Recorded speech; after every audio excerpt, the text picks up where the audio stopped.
Hello students, आज हमें करनी है मैथ्स की वर्कशीट नंबर 31 और आज डेट है 28 जनवरी 2021।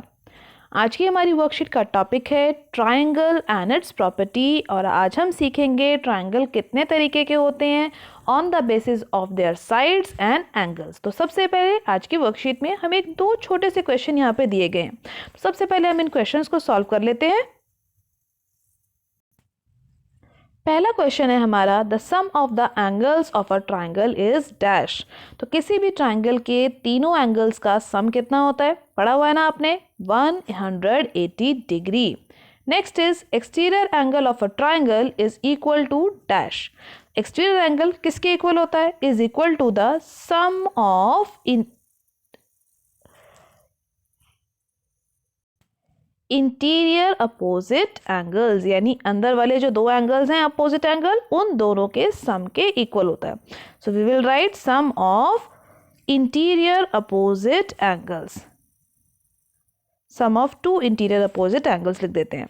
अब आगे देखो, यहाँ पर एक टेबल दे रखा है, complete the table below for every triangle classified by sides and find all the possible classification by angles। तो sides के बेसिस पे triangle कितने तरीके के होते हैं, तीन तरीके के, स्केलन, आइसोसलेस एंड इक्विलेटरल।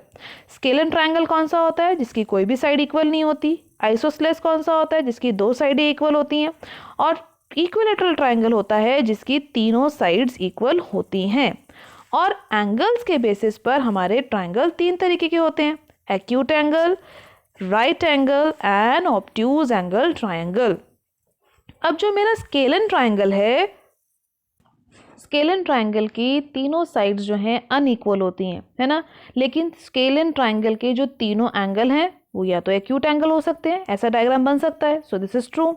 या तो एक राइट एंगल हो सकता है और दो बाकी की जो दोनों साइड हैं उनकी भी लेंथ अलग हो, यानी राइट एंगल जो ट्रायंगल है उनमें भी तीनों साइड्स अगर अलग अलग होंगी तो वो भी स्केलन ट्रायंगल बन गया। अगर एक ऑब्ट्यूज एंगल ट्रायंगल में भी तीनों साइड्स अलग अलग हुई तो भी एक स्केलन ट्रायंगल बन गया। तीनों पॉसिबिलिटीज हो सकती है स्केलन ट्रायंगल के लिए। अब आते हैं आइसोसलेस ट्रायंगल पे। अगर हमारा आइसोसलेस ट्रायंगल इस तरीके से है तो तीनों एंगल्स कैसे हैं हमारे, एक्यूट एंगल ट्रायंगल। तो हम यहाँ लिख देंगे कि हमारे जो तीनों एंगल्स हैं वो एक्यूट एंगल हैं और आइसोसलेस ट्रायंगल जो है वो हमारा एक्यूट एंगल ट्रायंगल हो सकता है। अगला हमने बनाया right angle triangle. Right angle triangle में एक एंगल 90, ये दोनों एंगल इक्वल हो सकते हैं या फिर ये दोनों साइड्स की लेंथ भी इक्वल हो सकती है। तो हमारा आइसोसलेस ट्रायंगल भी एक राइट एंगल ट्रायंगल हो सकता है या फिर एक right angle triangle isosceles triangle हो सकता है। तो हम यहाँ लिख देते हैं कि राइट एंगल ट्रायंगल हमारा आइसोसलेस हो सकता है। अगला है ऑब्ट्यूज एंगल ट्रायंगल। अगर कोई ऑब्ट्यूज एंगल ट्रायंगल बन रहा हो और उसकी ये दो साइड्स इक्वल हो तो वो ट्रायंगल भी तो आइसोसलेस हो गया, तो वो ऑब्ट्यूज भी हुआ और आइसोसलेस भी हुआ। तो यहाँ पर भी हम लिख देते हैं ऑब्ट्यूज एंगल ट्रायंगल, या फिर आप इसमें तीनों में टिक भी लगा सकते थे, राइट का टिक। अब अगला है इक्विलेटरल ट्रायंगल। इक्विलेटरल ट्रायंगल जब हम बोलते हैं तो हमारी तीनों साइड्स तो इक्वल होती हैं लेकिन तीनों जो एंगल्स हैं ना इक्विलेटरल ट्रायंगल के वो हमेशा 60 डिग्री के होते हैं। यानी ये एंगल भी 60 डिग्री का होगा, ये वाला एंगल भी 60 डिग्री का होगा और जो ये तीसरा एंगल है ना ये भी 60 डिग्री का होगा। अगर तीनों ही 60 डिग्री के एंगल है तो ये तो हो गया ना एक्यूट एंगल ट्रायंगल, टिक लगा देती हूँ मैं यहाँ पे। अब राइट एंगल ट्रायंगल तो हो ही नहीं सकता क्योंकि तीनों ही एंगल कितने डिग्री के हैं, 60 डिग्री के, तो 90 डिग्री वाला एंगल तो कोई भी नहीं होगा, यानी इक्विलेटरल ट्रायंगल कभी भी एक राइट एंगल ट्रायंगल नहीं होगा। और 60 डिग्री के तीनों एंगल हैं तो कोई भी एंगल ऑब्ट्यूज एंगल भी नहीं हो सकता, तो यानी ये ट्रायंगल ऑब्ट्यूज एंगल ट्रायंगल भी नहीं होगा। तो हो गया हमारा टेबल कंप्लीट। अब हम करते हैं आगे की वर्कशीट। आगे की वर्कशीट में बेटा हमें एक गेम दिया गया है जिसे हमें सॉल्व करना है। सो क्या लिखा गया है, I spy missing angle in a triangle. Her triangle में एक मिसिंग एंगल है जिसको हमने एक्स से डिनोट किया है। तो सभी डायग्राम में आप देख पा रहे हैं एक मिसिंग एंगल जो कि है एक्स। इसी x की वैल्यू हमें निकालनी है और बाद में जो वैल्यू x की आएगी उसके लिए हमें वो नंबर पे मार्किंग कर देने। देखो नंबर्स डले हुए ना एरो पे, तो 1 नंबर ट्रायंगल की जो वैल्यू आएगी उस एरो पे हमने नंबर 1 लिख देना है। तो चलो स्टार्ट करते हैं अपना गेम। फर्स्ट शेप देखो, ट्रायंगल बना हुआ है और जो एक्स एंगल है वो ट्रायंगल में बाहर की तरफ बन रहा है ना। ट्रायंगल की इस साइड को आगे की तरफ खींच देते हैं तो एक्स बाहर बन रहा है। So this is the exterior angle. और एक्सटीरियर एंगल की क्या प्रॉपर्टी होती है? Exterior angle is equal to the sum of interior opposite angle. यानी ट्रायंगल का जो एंगल इसके साथ में बन रहा है इसको छोड़ के बाकी के दोनों एंगल्स का सम इक्वल होता है एक्सटीरियर एंगल के। तो फर्स्ट पार्ट में हमारी एक्स की वैल्यू कितनी आ जाएगी? 90 डिग्री। अब देखो चारों जो एरो बने हैं उसमें कहाँ पर हम लिख देंगे नंबर 1। ये आ गया ना हमारा 90 डिग्री, तो ये है हमारा नंबर 1 आंसर। अब इसके बाद करते हैं सेकंड स्टार्ट। ये है हमारा सेकंड शेप। तो सेकंड शेप में देखो ध्यान से, एक्स की वैल्यू कैसे निकालेंगे? तीनों ही एंगल एक्स है, एक 55 और एक 60 ट्रायंगल के अंदर बने हुए। तो ट्रायंगल के तीनों एंगल जो अंदर बनते हैं ट्रायंगल के, उनका सम कितना होता है? 60 डिग्री। यानी एक्स प्लस 55 प्लस 60 का सम कितना होगा? सॉरी 180 डिग्री होता है ना सम, तो 180 डिग्री के इक्वल होगा। तो अब इन दोनों एंगल्स को हम ऐड करके 180 में से माइनस कर देंगे तो इसकी एक्स की वैल्यू आ जाएगी। तो जल्दी से कैलकुलेट करो, 55 और 60 कितना होता है? तो जब हम इनको ऐड करेंगे तो आएगा 115 इज इक्वल टू 180 डिग्री। अब x की वैल्यू कैसे निकालेंगे? ये 115 जाएगा 180 के पास, उधर जाएगा तो क्या हो जाएगा? माइनस। तो 180 में से हम माइनस करेंगे 115, तो x की वैल्यू हमारे पास यहाँ से कितनी आ जाएगी? 65 डिग्री। तो अब 65 हमारा आंसर कहाँ लिखा हुआ है? तो ये था हमारा 65, यानी सेकंड नंबर हम डाल देंगे इस एरो के ऊपर। अब देखते हैं थर्ड डायग्राम। थर्ड डायग्राम में भी देखो एक ट्रायंगल बना हुआ है। ट्रायंगल के अंदर के दो एंगल्स दे रखे हैं और एक्स जो है वो ट्रायंगल के बाहर है, जो ट्रायंगल की ये वाली साइड को आगे बढ़ा के बना हुआ है। यानी ये एक्स क्या है हमारा? Exterior angle. तो exterior angle will be equal to the sum of two interior opposite angle. तो इसी को ऐड कर देंगे, कितना आ जाएगा? 110। तो एक्स की वैल्यू आ गई 110।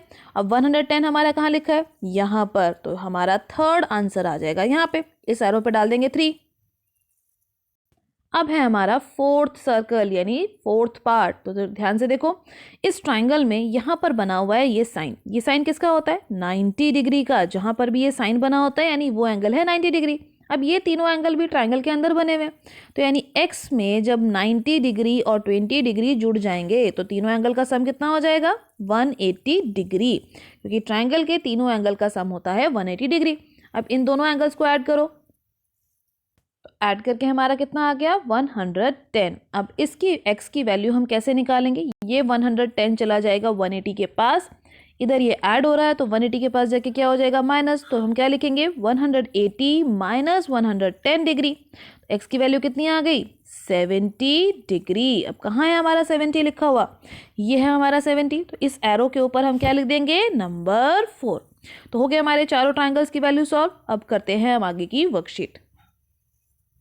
आगे की वर्कशीट में देखो बेटा हमें क्या दे रखा है? Window designs of my room. एक रूम के जो मेरे विंडो के डिज़ाइन है कुछ इस तरीके से हैं। पहली शेप और ये है मेरी सेकेंड शेप। पहली शेप हमारे दिख रही है एक ट्रायंगल, और उस ट्रायंगल में एक एंगल दे रखा है 30 डिग्री और नीचे वाले दोनों एंगल की मार्किंग है सेम। यानी ये दोनों एंगल्स कैसे हैं? इक्वल। अगर ये एंगल x है तो ये एंगल भी होगा हमारा x। तो हमारी पहले ट्रायंगल में ये दोनों एंगल x हो गए, और सबसे पहला पार्ट हमें यही बताना है, find the measure of missing angles. यानी जो मिसिंग एंगल्स है नीचे वाले, यही दोनों एंगल्स की वैल्यू हमें निकालनी है। तो तीनों एंगल्स का सम कितना होगा? 30 प्लस एक्स प्लस एक्स। अभी हमने सीखा था ना कितना होगा? 180 डिग्री, क्योंकि ट्रायंगल के तीनों एंगल का सम 180 होता है। नाउ 30 डिग्री ऐसे का ऐसे ही लिखा जाएगा। x कितनी बार ऐड हुआ? 2 टाइम्स, तो हम लिख देंगे 2x is equal to 180 degree. अब 30 यहाँ पर प्लस हो रहा था, अगर ये 180 के पास चला जाएगा तो वहाँ जाकर क्या हो जाएगा? माइनस। तो हम क्या लिख देंगे? 2x is equal to 180 degree minus 30 degree. तो हमारा आंसर क्या आया? 2x is equal to 150 degree. अब 2 और x आपस में क्या हो रहा है? मल्टीप्लाई। तो 2 को उधर ले जाएंगे तो क्या हो जाएगा? डिवाइड। यानी 150 के नीचे लिख देंगे 2। अब 2 1 ज़ा 2 और इसको कट करेंगे तो ये आएगा 75। तो यानी हमारी x की वैल्यू कितनी आ गई? 75 डिग्री। यानी ये वाला एंगल भी हमारा हो गया 75 डिग्री का, और ये भी एंगल हो गया 75 डिग्री का। तो मिसिंग एंगल हमारा कितना हो गया? 75 डिग्री। तो जो मेरा ट्रायंगल बना उसमें ये दोनों एंगल सेम आ गए। अगर ये दोनों एंगल सेम है तो ये सामने सामने वाली जो साइड है ये भी कैसी होंगी, इक्वल होंगी, क्योंकि ये होती है हमारी आइसोसेलेस ट्रायंगल की प्रॉपर्टी। तो यानी ये हमारा पहला ट्रायंगल कैसा ट्रायंगल है, ये है हमारा आइसोसेलेस ट्रायंगल। इसके बाद सेकंड ट्रायंगल देखो यहाँ वाला, ये है हमारा 90 डिग्री का एंगल। ये एंगल हमें नहीं पता तो इस एंगल की जगह पर हम x लिख लेते हैं। अब तीनों एंगल्स हमारे क्या क्या होंगे, एक है 30, एक है 90 और तीसरा है x। तो तीनों को ऐड करने पे कितना बनना चाहिए, आना चाहिए हमारा 180 डिग्री, क्योंकि तीनों एंगल का सम ट्रायंगल के 180 डिग्री होता है। तो अब क्या करेंगे, x लिखेंगे, प्लस लिखेंगे और 90 और 30 को ऐड कर लेंगे। कितना आएगा 90 और 30 ऐड करके, 120। तो 120 इक्वल टू 180। अब हमें x की वैल्यू निकालनी है, तो ये 120 को कहाँ जाना पड़ेगा, 180 के पास। इधर ये ऐड हो रहा है तो दूसरी तरफ जाके क्या होगा, माइनस। तो यहाँ पर हम कर देंगे माइनस, तो x की वैल्यू हमारी कितनी आ गई, 60 डिग्री। तो what is the value of the missing angle, 60 degree. First part हो गया हमारा। सेकेंड पार्ट है name the type of triangle. तो दिख ही रहा है यहाँ पर हमारा एक 90 डिग्री का एंगल बन रहा था, सो this is the right angle triangle. तो हो गए हमारे दोनों answer complete. Right angle triangle लिख देते हैं। अब इसके बाद देखो एक क्वेश्चन और है, लेट्स डू का। Look around your surrounding and find and draw such design showing triangle. आपको अपने आसपास की सराउंडिंग्स को देखना है और वहाँ पर जो भी ट्रायंगल वाले डिज़ाइंस आपको दिखते हैं उसे ढूंढना है और अपनी कॉपी में आज की वर्कशीट के होमवर्क के लिए ड्रॉ करना है। तो आज की वर्कशीट में आपने सीखा ट्रायंगल और उसकी प्रॉपर्टीज़ के बारे में। तो आज की वर्कशीट के सभी क्वेश्चंस की प्रैक्टिस कीजिए। एनसीईआरटी में इससे रिलेटेड जो भी और क्वेश्चन है उन सभी क्वेश्चंस की भी आपने प्रैक्टिस ज़रूर करनी है। आज की वर्कशीट की वीडियो अच्छी लगी हो तो अपने फ्रेंड्स के साथ लाइक और शेयर करना मत भूलिएगा। मेरे चैनल पर पहली बार आए हैं तो चैनल को सब्सक्राइब कर लीजिए ताकि आपको अगले आने वाली वीडियोज़ की नोटिफिकेशन टाइम से मिल सके। Thank you for watching.